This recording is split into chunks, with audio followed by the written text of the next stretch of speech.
The mission is go. Hard work, that's what they say. Hard work, I do it for play. Hard work, I earn my pay. Hard work, we're on the go. Hard work, hard work, hard work,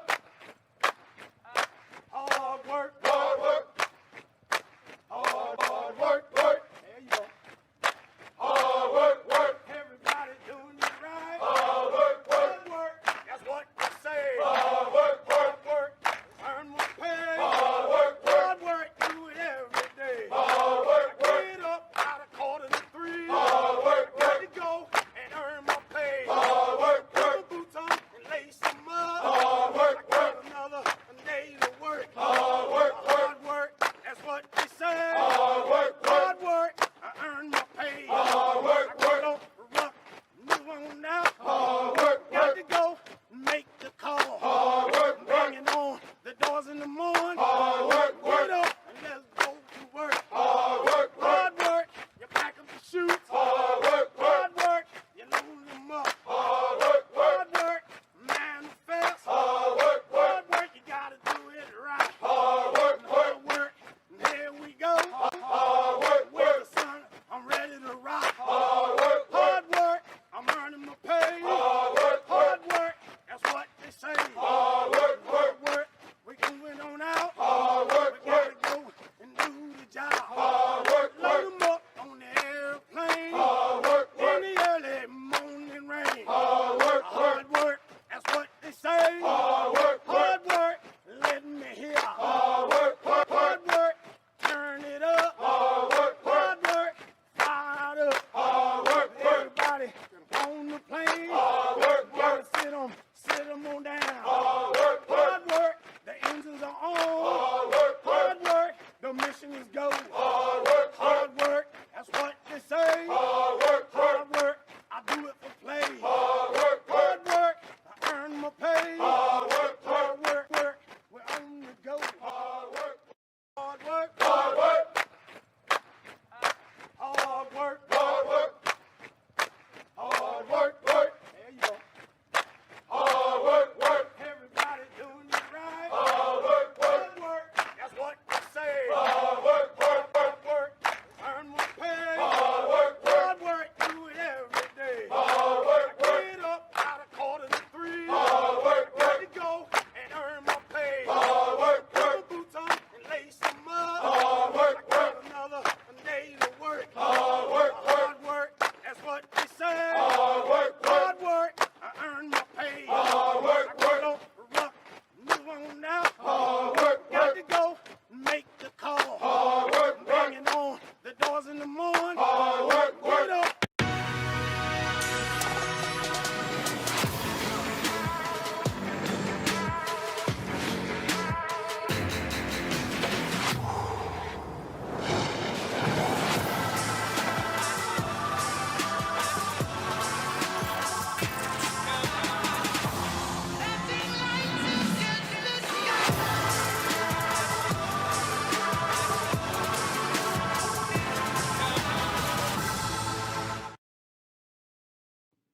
Defending the United States from the threat of weapons of mass destruction is vital to the nation. To ensure the safety and protection of troops during combat operations, the Army relies on the specialized skills of the chemical, biological, radiological, and nuclear specialists. A CBRN specialist is vital to the Army because we specialized in teaching other units on how to deal with chemical attacks and chemical hazards. In this military occupational specialty, your primary responsibility is to conduct operations such as CBRN reconnaissance, surveillance, sensitive site assessment, and decontamination operations. You have to make sure that once you're entering a contaminated environment, when you're ready to come out, that you're not bringing any of that contamination with you. CBRN specialists also operate and maintain CBRN defense and individual protective equipment. Additionally, you may be responsible for providing technical advice on all CBRN operations and hazards for company and higher-level organizations, including federal assets. If you're looking to become a CBRN specialist, I would advise you to get familiar with different kind of chemical agents, chemical hazards, and biological hazards, and also have a strong interest in chemistry. This career field requires individuals who are interested in science, have strong communication skills with the ability to plan and stay organized, and are physically and mentally fit to work calmly under pressure. After successfully completing Army Basic Combat Training, you will attend 11 weeks of advanced individual training at Fort Leonard Wood, Missouri, where you will learn to operate various types of decontamination and detection equipment in preparation for defense against a chemical, biological, or nuclear attack, or radiological hazard, and how to properly maintain and wear protective equipment during exposure to toxic agents and hazardous materials. During training so far, I feel like it has really prepared me to be successful in my MOS, because although it's a lot of information to take at one time, you realize how much you actually retain the information when you do hands-on exercises and when you go through scenarios and different mock briefings. The instructors here are really good with making sure that you're on the right track to be successful, and I feel like that's what's prepared me the most. Once you have completed your advanced individual training, you could be eligible for worldwide assignments. You will also have the opportunity to earn a hazardous material certificate. The skills and knowledge you acquire may help you transition from the military to the civilian workforce. Many of these skills apply to jobs within the Department of Homeland Security and federal organizations. The certs that I've earned as a CBRN soldier, hazmat awareness, hazmat operations, hazmat technician, I can take those certs that the civilian side recognizes and I can get a job such as transporting hazardous material or working for the firehouse cleaning up hazardous waste. Defending the country from the threat of weapons of mass destruction. Military occupational specialty, chemical, biological, radiological, and nuclear specialist.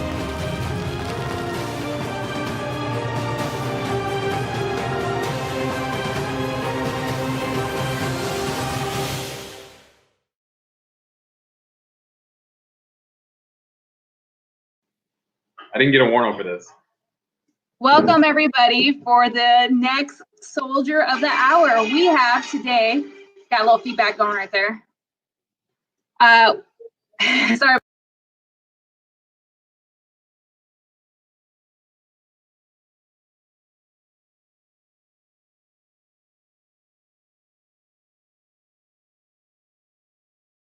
The Brigade NCOIC spot, because that unit is going to be in great hands from years to come. We vetted him. He's the right man for the job. So I'm super excited to hear everything he's done since we've left almost a year ago and where he's going to take the brigade next. But first of all, for our viewers, this is the Soldier of the Hour every Tuesday from 4 to 5 Pacific Coast time. Our guest today is a CBRN specialist. What CBRN means is chemical, biological, radiological, nuclear specialist. A mouthful, right? So this is a live broadcast. We are We're broadcasting on YouTube platform, Instagram, Twitter, Facebook. Am I forgetting one? Sergeant Bartness, am I forgetting one? I think I'm forgetting one. I think it's just 4. You said YouTube, right? Okay. Yeah, YouTube. Okay, yeah. I was just curious. So if you're new to this page, if you're new to this episode, but I just want to let you guys know what the conception is for the conception for this interview. It is called the Soldier of the Hour, and pretty much what it does, it highlights all 150 jobs that the Army has, but with a twist. Every soldier that comes on this show has a story to tell about their careers. Some good, some bad, some so-so, but it's their story to tell. For an example, you can have 2 soldiers with the same MOS, which is the job, and have gone to the same duty location and have completely different experiences. So this is the purpose of this page, is to let the viewers know that you are what makes your career. It's not the career itself. If you want to be outgoing and self-motivating, you're going to get a lot of accomplishment done. You're going to see the world and do things. If you're just going to sit back on your laurels and just let the job pass you by, well, you're going to be stuck in a rut. So this page really highlights some of the people that we talk to that have had a credible journey through their careers in the United States Army. And Staff Sergeant Bartness, he's one of them. He has done a lot in his MOS, and it's great. And we're going to hear about his story here in a little bit.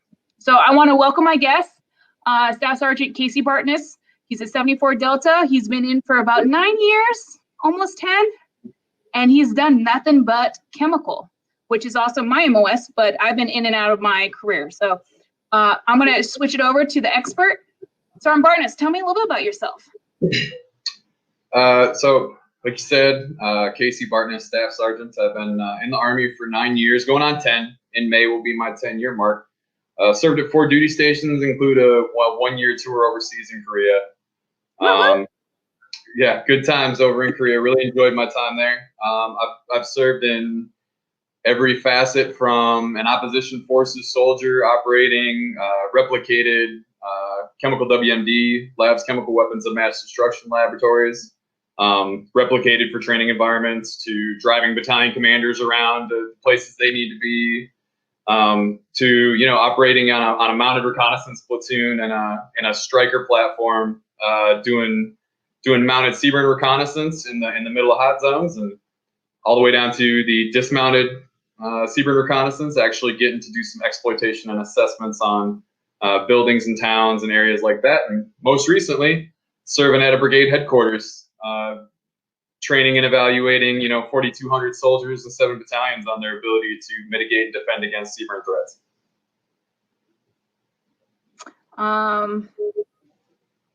I mean, you've done a lot of things more than I have. I want to get into the nitty-gritty of your jobs and your assignments. But before we get that, I start off all my segments the same way. The question is, why did you join the Army, and how did you pick this job? Oh, that's a great question, especially for people coming from somewhat of a past that they had some things in their lives they needed to fix. So prior to the Army, I was definitely in that realm where I felt like I was kind of dead end. Job wasn't going anywhere. Hadn't made the best decisions in life leading up to the Army, and so I started looking at the Army. My dad was prior Army. A lot of my family had served military in some way or another. I had forced back against joining the military up front. I really didn't want to do it, and then I said, you know what, I need a change in my life, and so I joined back in 2011 to make that change. I was actually originally going to go for an air defense artillery job. Really? Yeah, so there was an issue with getting a top secret clearance, probably due to poor life choices before the Army. Getting the secret clearance was easy enough. I was able to do that. So they said the next thing in line is, this chemical, biological, radiological, and nuclear specialist. And I'm sitting here going, that sounds smart. Like, I'm a smart guy. I think I can do this. They showed me a video with a guy like in a lab coat, and I'm like, all right, cool. I'll be one of those guys. I saw that same video. Yeah, we all know that video. So I picked the job, and eventually the job kind of picked me. I grew to kind of just really enjoy the hazmat mitigation world, the hazardous materials defense world, and the chemical world as a whole. So I got good at it, and I just kind of ran with it. All right, so did the video that your recruiter showed you, hopefully, or did you look it up yourself, did that video properly represent what you would do in your job? 10 years ago, no. But that no said, isn't bad or no isn't good? 10 years, the video I saw today was a much more accurate representation of what we actually do throughout the Army. 10 years ago, the video was totally different. We were a different Army at the time too, so we were in a transitional phase, and so I'm assuming the products just hadn't caught up to the job yet. So that said, like, the video I watched today was very accurate to what you're going to expect coming into this career field. Okay. Did you wish that you knew a little bit more about this job, or do you think your recruiters accurately represented the job that you would be going into? Are you happy with the choice that you've done for the last, let's say, round it up and say 10 years? Yeah, I think they were pretty truthful about what to expect. I'm definitely happy with where I ended up. At first, you may not be, because there's a lot of jobs you really don't want to do. And it's going to take a lot of resilience and a lot of growing your own character and your own ability to kind of react to whatever situation's out there, to kind of find yourself in a position where you actually start enjoying what you do. And so I think a lot of character and drive on my part allowed me to kind of transition into places I wanted to be, put me in tough, challenging positions that other people had neglected or not wanted to be a part of. So I took it upon myself to be a part of those, and ultimately, yeah, very happy with my decision. Okay. Just to let our viewers know, this is a live broadcast. Ask your questions. We will answer them. If you are rewatching this video later on, put down hashtag rewatch and we will get back to your question. If I can't answer it, Sergeant Bartness will definitely get back to it, because we do monitor these old videos, or soon to be old videos, to keep people interested and keep people knowledgeable. So, all right. So how was basic training in AIT for you? It's tough. It's a life-changing experience. The stories are mostly true. It's not the end of the world. You're going to go in, you're going to be challenged. You're going to be faced with problems you didn't know you had. Some of your flaws are going to be exposed that you didn't think you had. And as you go through the experience, you certainly grow as a person, and it's up to you. It's up to you to be resilient and react and do what you're told, and be a part of the team. That's the biggest part, is if you can change the way you approach your problems and approach them as a team, approach them with help, and really give your all to what you're doing, you'll have a great experience. And I was lucky. I had a great squad, a great platoon. I had great people around me. We only had one guy that had to leave the course for his own personal issues. So other than that, we just had a really great team. I had great drill sergeants that taught me a lot and didn't give me an inch. I earned every inch I took during my training up. So. Okay. So would you say basic training and your job training, your AIT, do you think that was pretty easy going? Obviously, you don't have to go in with a biological degree or, interest in, the biochemistry or anything of that nature. Did you learn? Obviously, you learned everything you needed to learn to get your basics done, but how much more growth did you think you would need to do the job? You're asking if I had some kind of prior chemical training, biological training before I went, or? Not necessarily prior. Did you get a good foundation of what you're doing in our world through your basic job training? Yeah, for sure. In the time that they give us to complete this training that the schoolhouse has allotted to get through it, you get a good baseline to start. But it's only that. It's only a baseline. We are in a mindset now as leaders within the Army today that we're lifelong learners. It never stops. So as you go along, you have to, again, react, be resilient, learn as you go, pick up more skills and techniques as you go, save those, retain those, and reach out to mentors, and you'll be loads better by reacting to your situation during your first duty station. But as far as getting integrated into your first duty station, sure. Okay. Do you think people should look at this job if they have an interest in with biology and chemical and all the other STEM stuff? Do you think they would transition better in this job, or is it a must background to come into our job? Definitely not a must. They give you a good baseline on understanding what these things are that we deal with, the hazards that are associated with them. We focus a lot on warfare agents, but a lot of that bleeds into the total concept of hazardous materials, toxic industrial chemicals, all the way down to biological threats that we see more often these days. So we kind of delve into it, and we do a lot of self-study. So the Army doctrine only goes so far. But really good chemical soldiers, really good CBRN professionals, they do a lot of self-study. We spend time talking to each other and really digging into what these things mean. Mm-hmm. Okay, so that's great, because a lot of fear with people are that I picked a job and I know nothing about it. Should I have done some more research? Should I actually have my degree done already to do this job? And, I, as a recruiter, tell them the Army is going to teach you everything you need to know as a basic entry level. Yes. For a mechanic, they're going to hold up a screwdriver and a Phillips and tell you this is what this is, and this is what this is, and this is what it's used for. I mean, it's so basic. But there's that fear of, I'm not smart enough to do this job. So I just want to make sure that, hey, somebody other than the recruiter is saying that the Army will give you a great baseline to work off of. You are 100% smart enough to do this job. It's about what you want to put into it. If you dedicate yourself to learning the craft and then spend a little bit of self-study on the other side, you're going to be an outstanding CBRN soldier. Speaking of self-study, what kind of education have you developed yourself? What have you been taking advantage of?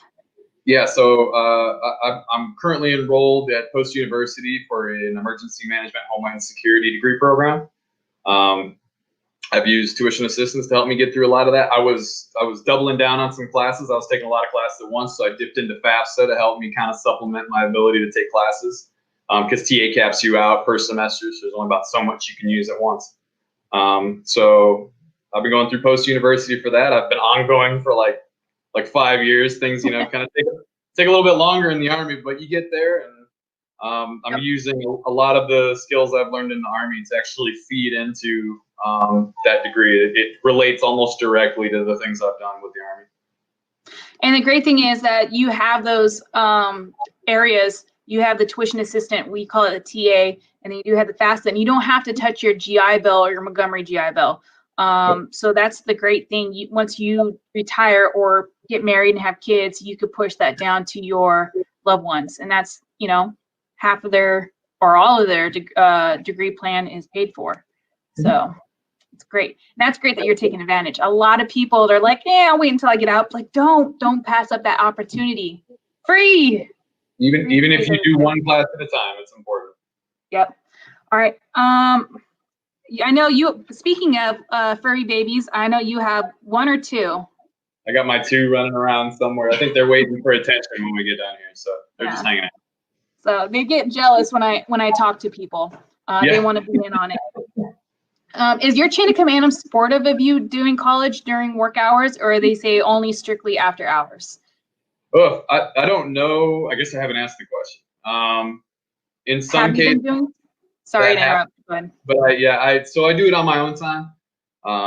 Mostly because personally, I don't have time during the day. I'm very busy from, all the way from 6:30 till who knows when. Most of the time, 1700, 17:30, right on the dot. I'm pretty busy throughout the day. So would they be supportive? I'm sure they would be, but I've never had to ask the question. Okay, because that's something I always ask for our soldiers, especially if they're kind of junior. If you had a midterm or a final and you just needed a couple hours during the day to, either study or knock out the test, do you think your chain of command will support you in that, or are they really sticklers, say job is job and school is school? You need to separate the two. No, 100%. The Army has moved to very much caring about both your personal and professional development. So you'll spend a lot of time professionally developing, and a good leadership chain will absolutely support you for a quick study or a quick test. I've never heard of anybody getting turned down taking their tests at whatever time that test has to fall. Yeah. So I mean, again, we are super pushing education to all levels of soldiers in the United States Army, and we want to grow mentally as well as physically. So going back into AIT, obviously it was a breeze for you. How was your first duty assignment, and where was it? Oh yeah, so the first duty station is easily the most important one you'll ever have. It really sets in stone those things you started to learn, and then that first squad leader, that first team leader will always have a special place in your heart.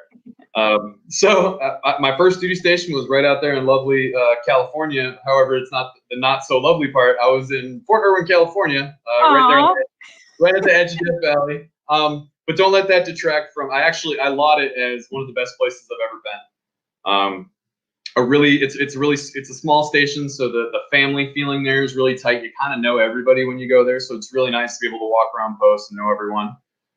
Very few units there, and then of course, like our job was centered around the National Training Center rotations. So we dedicated a lot of our time to putting on an opposition force stand up to be able to have the rotational units come through, train, get ready for deployments. Personally, I first operated as an opposition forces soldier replicating, maintaining, and just operating the chemical weapons of mass destruction sites that we had set up throughout the replicated training area.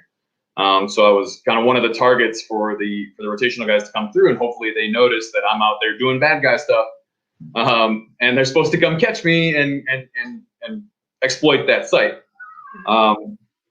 We moved into our decisive action rotations, which is much more force on force focused, and so at that point, I actually got to take over driving an M1113 smoke obscuration track, little smaller version of a tank with no big gun on the top.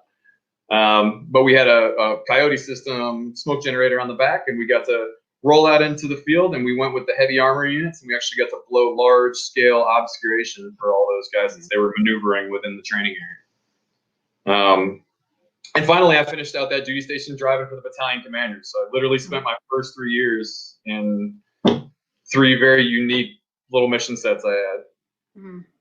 That tank, I've driven it once at Fort Hood, Texas, and I've never seen it again. It's a fun little tank. The reason why I call it a tank is it's on tracks. I don't know if that's the proper terminology to utilize it, but anything that has a track, I call it a tank, regardless if it has a gun on it or not. It's close. Armor guys, if there's any armor guys out there, I'm sorry. I know, I'm so sorry, but it was fun and I enjoyed it, especially driving the Fox too. Those are also a really fun vehicle to drive. So being that your first duty assignment without being deployed, how did you replicate these training environments for these soldiers to come through training that would mimic what you may find downrange? How hard was that? It was difficult because I had to learn. I had a steep learning curve up front because, again, like you said, I'm non-deployed coming into my first duty station. They're all kind of set in how they do things, so it was a lot of work up front to just understand the how and the why. Like, how is this put together, and why does it go here, and what are the expectations, and what does this mean? And I was asking, just a sponge of information at the first duty station because all I want to do is understand, why are we doing this thing? Why does this make sense to anybody? So it was between that, and again, it was a lot of self-study. So I would sit down with our intel guys. So I was actually attached to a military intelligence company, right. So it was extremely helpful because I was able to integrate directly with a lot of the S2 cats, a lot of the human intelligence collectors, the signal intelligence collectors, the analysts. I was able to integrate with them. And they were actually able to go in their systems and pull like trends and photos and things like that they were allowed to show me. So I was able to look at that stuff, self-study a little bit, figure out what right looks like. And then I was able to take, kind of the materials we had available to us, create laboratory setups within the box and kind of maintain those and be that target. Did you have a mentor to kind of ask questions and kind of show you what right looked like, or were you kind of just like a lost little duck out there in the big world? 100% mentor. My first squad leader in the Army, who's now Sergeant First Class Dwayne Batista, serving over at Fort Leonard Wood, teaching the young cadets that come through there. I'm sorry, not the cadets, the lieutenants that come through. Teaching them, over there. He was teaching mounted reconnaissance for a little while there too. And I give him a shout out every time I get promoted. So, but he was one of my sincere mentors up front. He spent a lot of time developing the soldier in me. We spent a lot of time on discipline. We spent a lot of time on just understanding what it means to be a young leader in the Army. And he gave me a lot of tools to develop as a leader in the Army. And he challenged me to, be ready to answer questions from people who outranked me by years. We briefed everyone from lieutenant colonels, generals running very specific components of the Department of Defense, all the way up to local politicians, some congressmen, things like that. So we really dealt with kind of all walks of life as they came in to see what we were doing to replicate things in the CBRN world over at NTC. Do you feel that was your steepest learning curve from that period of time while you're at Irwin? No. My steepest learning curve was when I put Sergeant E5 stripes on, for sure. Now, why do you say that? Is it because of the environment or the extra challenges now that you are a leader and that you are required to take care of, mentor, and guide other people below you? Yeah, so it was the combination of needing to be a technical expert in my field, so having to be the subject matter expert that people could look to, as well as developing the next generation of young soldiers. So having to mesh those two jobs, those two hats I had to wear, was a very difficult experience at first, because it was a whole lot of being able to delegate and trust people, but then also having to grab a hold of problems that arose and solve those issues. So 100% my steepest learning curve in the Army, and I probably experienced every problem a young NCO has, and I was able to get through it, and here I am. No, I mean, you have, and we worked with each other for what, about 5 months or so since you came in and then took over the program over at 3rd Brigade. I don't think that I could put you in a position where you would fail. I think everything that you would work at would turn to gold, because how hard and how many hours you put in to make it so successful. So to hear you say that, I just think that you're a little hard on yourself, but you're also a realistic person too. So you've grown. You've made the program at 3rd Brigade so much better than I could have, think of. And I'm going to jump ahead here in a little bit. You've dropped your warrant officer packet down, so you're going to be truly a technical expert in our field. And I think you are a great fit. I hope whoever nominates you or puts your packet, what is it called? What is Chief Gill's writing for you? Yeah. So Chief Miguel Gill from 18th Airborne Corps. Shout out to my senior CBRN chief in the command right now. Wrote me a letter of recommendation. Brain fart recommendation. There you go. See, hey, look, I'm a true blonde, even though it's kind of darking out. I got some brain farts here and there. So, but again, I think you're going to be great for the Corps with your ideas and your technical expert in the MOS. So you've grown, you got to see a different site than a normal soldier, a brand new soldier in the Chemical Corps right off through working in NTC. And then you transferred to South Korea, where they take this stuff super, super seriously, because again, we're not at peace. We're at what is it called with North Korea? I'm having another brain fart. An armistice or a ceasefire. A ceasefire, thank you. So they constantly do drills over there in South Korea. Every other week, if not, every 2 weeks. When I was there, I get wakened in the middle of the night to go to your vehicles and go out and do some kind of mission that our chain of command has set up for us.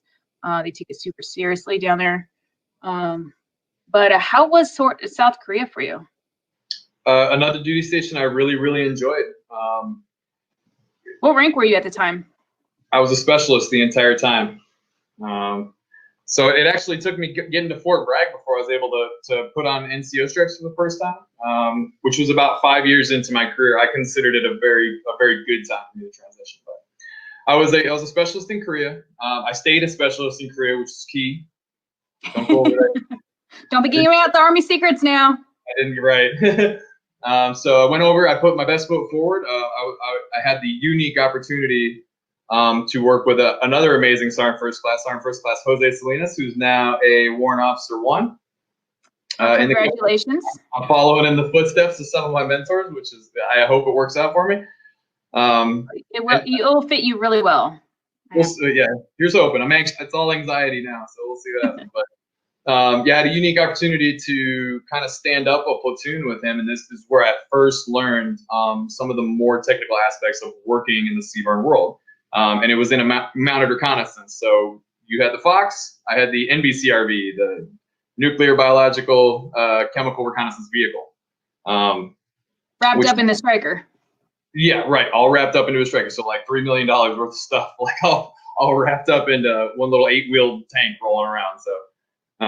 So I had the unique opportunity to kind of develop a platoon from kind of nothing, which was about one of the more steep learning curves in my career as well, because we're creating something from nothing for the most part. Well, why do you say that, creating something from nothing? Yeah, so the unit needed a rotational platoon for the deploying units coming to Korea to fall in on equipment that was already there. So we stood up what was called the 5th platoon. And normally you have 4 platoons per company. So we had the 5th platoon. And when I had first stepped in, my first sergeant walked right up to me and she said, "Hey, you're going to learn mounted reconnaissance and you're going to help make this platoon." And I said, "Okay." And I didn't know anything about what I was doing. I was lucky, again, to have a leader like now Chief Salinas, who like crash coursed me on this stuff. Within a couple of weeks, I was able to stand up, act as one of his junior leaders within the platoon, and actually start giving classes on the thing. And again, I've just fallen in on good leadership and unique opportunities. So that was one of them. How much training were you guys doing in Korea? Because from when I went there in 2005, I'm kind of dating myself. I was with the BIDS, the Biological Integrated Detection System. Dating yourself again with the BIDS. Yeah. So how memories? I had a great team. It was fun. How is the training down there for your type of mission? Did you do any real life missions while you're down there? Yeah, no. So luckily, we never had to call up for any real world missions. We had a couple scares, some border problems with the North Korean Republic up there, but other than that, but we did train hard. So despite not really having to deal with real world issues, which was good for the most part, we stood up quite a few times. We raised our security posture quite a few times just to be safe, take the extra precautions. But otherwise, we stayed. If we weren't at home station taking care of our stuff, doing some home station training, trying to get better internally. We were ramping up to go out somewhere and shoot gunnery with the 50 cals off the top of the striker, or we were getting out to do a validation exercise to make sure we could execute our reconnaissance tasks the right way. And so it was nonstop. All right, so let everybody know this is a live broadcast right now, happening right now. Ask your questions to Sergeant Bartness. He is a CBRN NCO, chemical, biological, radiological, nuclear. If you have a question about anything, his career, the job, what it tells, put it down in the comments. We'll answer them live. I do have 2 other comments that were from earlier this week. But before we get to those questions, can you explain what a day-to-day job a CBRN specialist would do? Something that you would do day-to-day at your job in Korea. Right. So it'll heavily depend on what kind of unit you end up getting attached to. So if you're talking about, because there's plenty of chemical companies you can go to, especially in Korea. So when you get to be with the chemical company, life's pretty neat. You get to do a lot of internal training. You'll every week go out Monday, take care of the trucks, take care of the equipment. That's your day. That's your day to make sure everything is still working correctly. Moving on from that, your platoon sergeant, your platoon leader is going to have some kind of training laid on for the week, whether you're going out to the range, whether you're staying in the motor pool and setting up all your equipment, setting up a decontamination line, executing some of your site assessment, site exploitation tasks on some building you've got set up somewhere, all the way to, hey, maybe you're just gonna do some soldiering tasks. Like you spend whatever day working on whatever your leadership feels that you need the most work on. So it's really coming to work, kill some PT in the morning, nice and early, like every morning. Get to work, normal time, 9:30 or whatever your work call is, and just get after whatever your training requirements are. Okay. So before I jump into the 2 questions that I had from earlier on this week, I do have a live question from Claire Ray. She asked, what motivates you to go to the dark side? And what she's referring to is the warrant officer. Anything that we say to the dark side is either an officer or a warrant officer for our viewers. Yeah, so I've spent a good portion of my career, 9 years, going on 10, leading soldiers, developing programs, assisting the commissioned officers to the best of my ability, and providing the best advice that I could possibly give. At this point, I've come to a point where I'd really like to affect doctrine. I'd really like to affect the larger scale of how our Corps operates. And commissioned officer just didn't seem like the role I wanted to be in. But the role of the warrant officer, especially in a corps that needs it. So our warrant officer corps are very young. They became a corps in 2008. So they're really just getting on their feet in the Army. That's not a long time. It's years and years of creating processes and things to have a sincere effect on your organizations. So I'd really like to be a part of that solution. I'd like to be a part of the solution to the doctrine, the solution to equipment and how we make things better and processes we can install to make things make sense, especially to soldiers that work outside of our job, because a lot of them have a hard time understanding like what our real function is, or what realistic expectations are of us. So being able to affect doctrine in the wide scale job of Platform. the wide scale platform of CBRN is really where I want to be, because I can hopefully start bridging the gap between what we do and what the perception is. Yeah. So doctrine, some of it's very, very old, and something the old timers say, if it ain't broke, don't fix it, type of thing. But again, there is people with a lot of opinions that could potentially work out. So it's nice to come to a not necessarily an issue or something that's been working and improving it. So have somebody with the aspirations of coming in and saying, well, I'm here to help, and I'm here to help work with change for the best. And it's hard because it does, as higher up you go, it's hard to get your point across, because everybody has their point and everybody wants to be heard. So you do have a lot of hurdles to go through, and hopefully your word or your voice does get heard and get things changed that needs to be changed for the best. Well, some honest advice to someone young coming into the Army is you're going to come in and you're going to see a lot of things you want to change. You're going to come in and see things you have a problem with, which is natural. We all go through that. The most important thing is, if you honestly want to make change, you have to stay in long enough and get to a point where you can make that change. Yes. Mm-hmm. And understand how the chain of events happen to put your idea in the right areas to be heard. Mm-hmm. I have another live comment that just populated. This is from Jesse Olson. He asked, what's the difference? What difference are there between a CBRN company rep and a infantry company versus being in a CBRN company recce platoon in a BEB? Can you explain us the difference? Good one, right. Jesse. There's layers to that one, right? So if you're a chemical soldier, if you're a CBRN soldier and you're coming to a non-chemical CBRN organic organization, you're going to find yourself attached to usually some kind of maneuver or maneuver support. You're looking at infantry armor, field artillery, sometimes with intel. It really depends. There's so many different places you could be, and there's slots for us everywhere. You can literally work with any different type of job in the Army and be right next to them and learn what they do too. In this instance, we're in a light infantry brigade, and we do have a specialized chemical platoon attached to us, which is our dismounted reconnaissance platoon.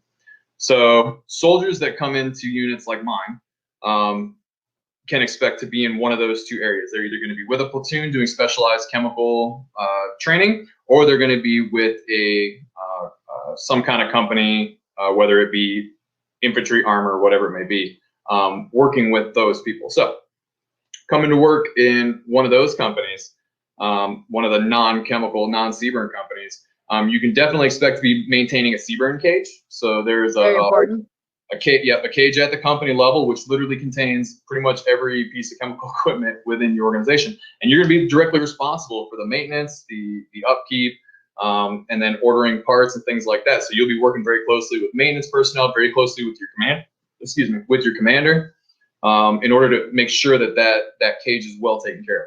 You're also directly responsible for the chemical and CBRN training of your company, your unit. It's going to be you and you alone as the CBRN specialist, subject matter expert within that company. So every higher leader in that company is going to be looking to you to know exactly what you're talking about, and you will be the one at a young age designing and evaluating training for your company. So what that means, is that you need to stick your nose in those regs and those books, those FMs, those field manuals, and you need to really download all that information to your head so you could give the best recommendation. Because if not, like, I don't know, it's above my station, that's not the answer. You need to be able to articulate and get your, not necessarily your opinion, but the facts across for the commander to make the right decision, because it falls on the commander if he wants to take the risk or not. Sorry. For sure. And it really just boils down to you being a subject matter expert. That's a lot of that self-study, reaching out to your peers and your mentors for help and understanding the position you're in.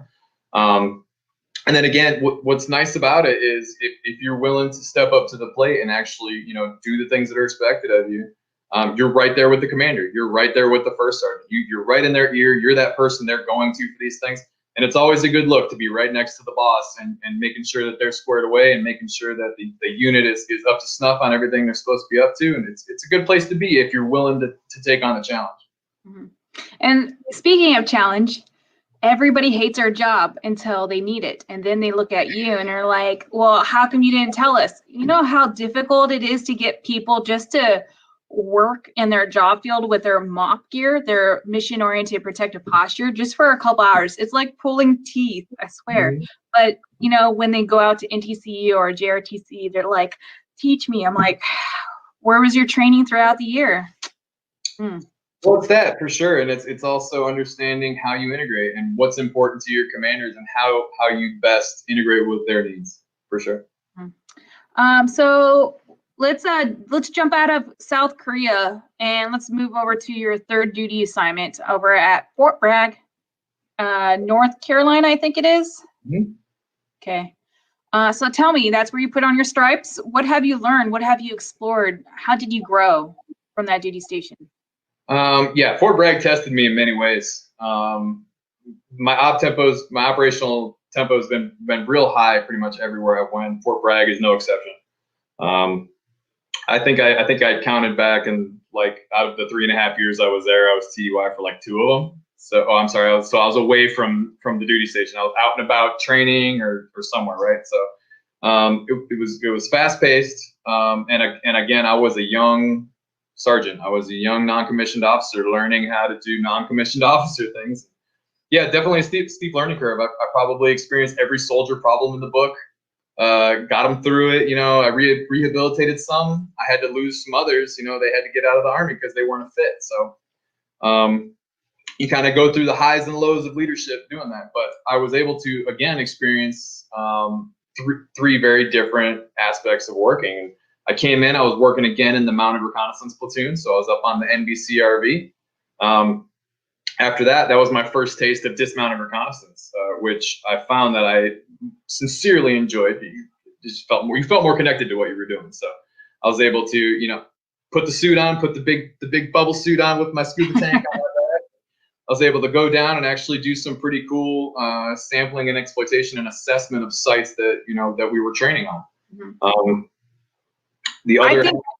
I think that is a more realistic look in our job, that type of work, than the Striker or the Fox, just because of today's environment. I think that's the place to be in. It really depends, right? Because if you're talking armor units, if you're talking tanks, they're gonna want NBCRVs with them. If you're talking light infantry like us, that we are here at 3rd Brigade, they're going to want the dismounted guys that can get up, put a ruck on, and go out with them and do the same stuff.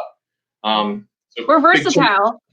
I have to say that we're versatile. It's just a big challenge for us to be able to technically understand what we're doing and then meet the needs of the unit, as I was saying before. So being able to switch back and forth between what we can do the same job in 2 very different ways and still be able to help whatever unit we're attached to. So.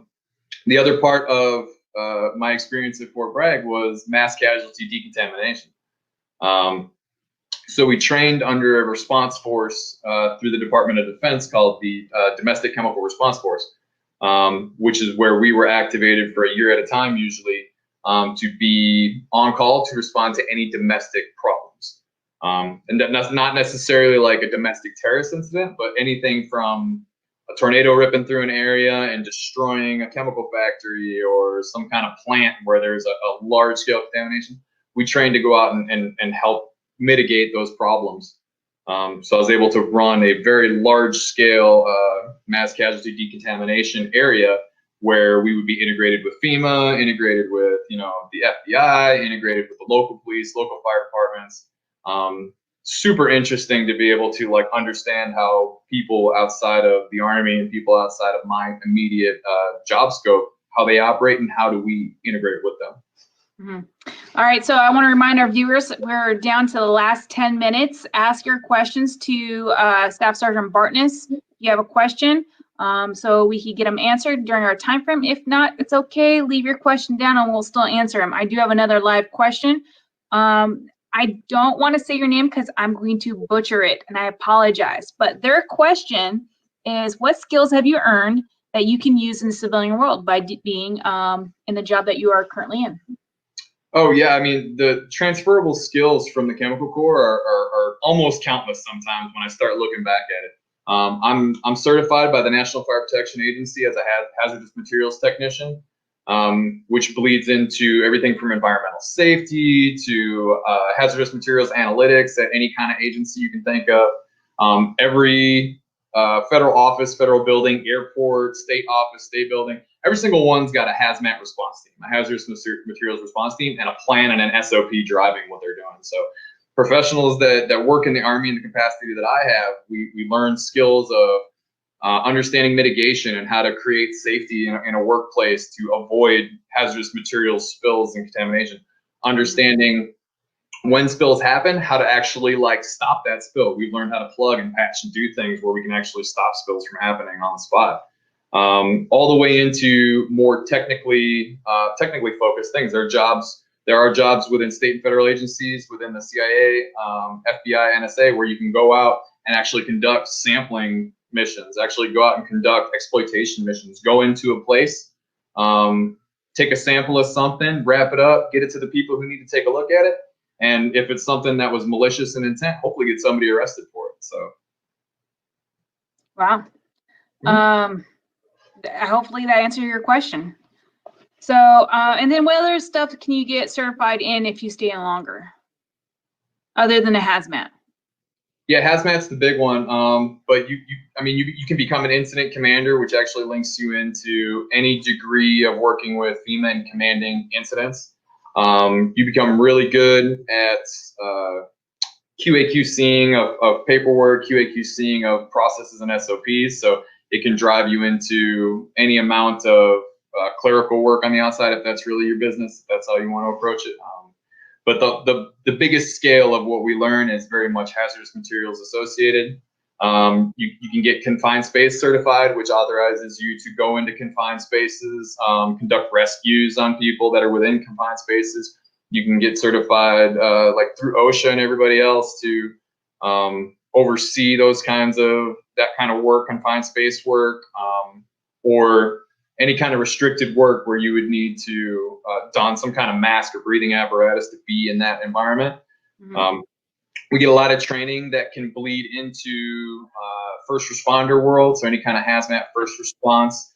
Also EMTs. EMTs get a lot of hazardous materials training, so it's a good stepping stone to understand that portion before you dive into EMT. Same thing for firefighter. Firefighters go through a lot of the same training we do.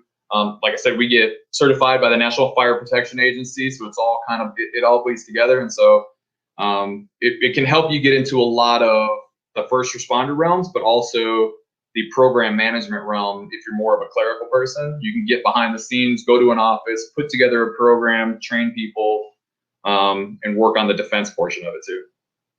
Highly sought off skills that the government, the Army, is going to pay you to get certified. Outstanding.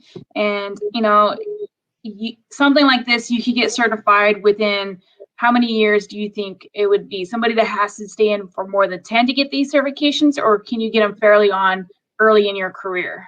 Some of these you can get coming out of AIT, coming out of advanced individual training. They're sending people to technical escort courses that are making them hazardous materials technicians. They're making them confined space rescue certified. So a lot of times you can go to your first duty station with all those certifications on your resume already. And for somebody to get these certifications on their own dime or with their company, you have to have a lot of on-the-job training or be with that organization for so many years, because it costs so much to get you sent over and trained, and then be able to have the responsibility to run that area of learning for their organization. So it's pretty remarkable, and you can't knock out free. So we're running really low on time. So Sergeant Bartness, I'm going to ask you, what have you done while being the NCOIC, non-commissioned charge for 3rd Brigade, 10th Mountain CBRN Cell? And then I want to quickly come over to my questions that people have asked earlier on this week about your job. So Sure. Without further ado, tell me, what have you done since I left? Yeah, it's been fast and furious. I was luckily able to go in and get battle staff certified almost right away, which is it's another great that's an all MOS job. Anybody can go in and get that, but it's a great leader course. Really teaches you about how maneuver in the Army works and how you apply to that, how you help track operations.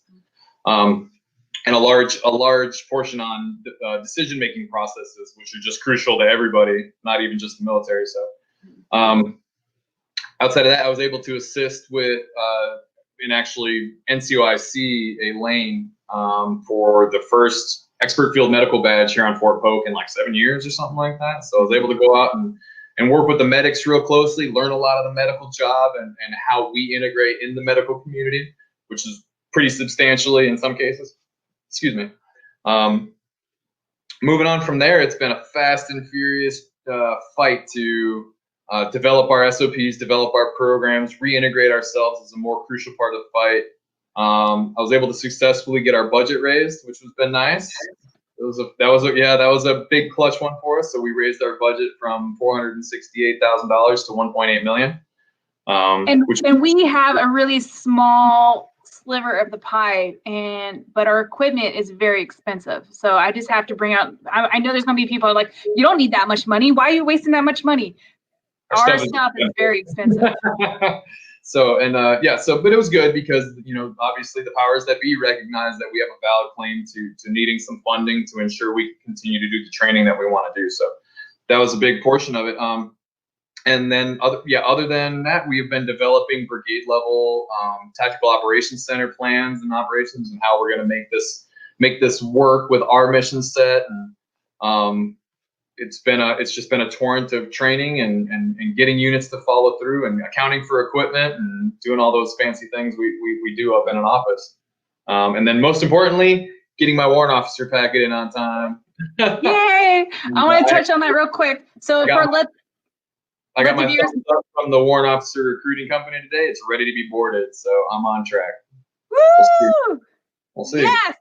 You're going to make a fine warrant officer. Real quick, SOP is standard operating procedure, and Sergeant Bartness is in charge of training and mentoring and making sure that everybody has the equipment for over 4,200 soldiers there on Fort Polk, Louisiana for the 3rd Brigade unit. But again, the base itself does reach out to 3rd Brigade for a lot of technical support. So there is a lot more people that him and his OIC, Captain Navarro, do reach out and provide that expert level knowledge to complete other missions while they're there, should I say.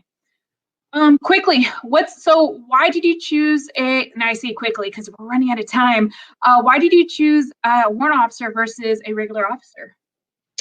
I really enjoy being the technical expert. I think a lot of my non-commissioned officer experience feeds very well into the warrant officer corps, and mostly it's a young corps, and I'd like to be a part of the overall solution of solidifying their roles within the Army. Mm-hmm. Now, if you guys probably, for those who've been watching the series a lot, Captain Navarro, the OIC over there for the CBRN cell, if you want to know what an officer does in a CBRN realm, probably look up 74 Alpha. It's probably our second video we've done on the series, and you can have her insight of what a chemical officer does versus a enlisted personnel. Now, Sergeant Bartness, when you become a technical leader in the CBRN Corps, please come back on and tell us your view as a warrant officer, and how does that change your mindset to operate in this field environment. Well, I didn't say field environment, but this Corps environment. So Absolutely. I would really, really love to see how you've grown and what your new challenges would be to execute. So we have run out of time, ladies and gentlemen. I had some questions that were earlier on, and I don't think we'll be able to get to them. If you still have your questions, go ahead and leave them down in the comments below. If you're rewatching this, put down #rewatch, and we will get those answers, or excuse me, those questions answered. So never fear, we will still answer them. So without ado, I want to thank my special esteemed guest for joining us for this Soldier of the Hour. Our next week Soldier of the Hour is going to be in the medical department. So that one you don't want to miss. It's going to be great.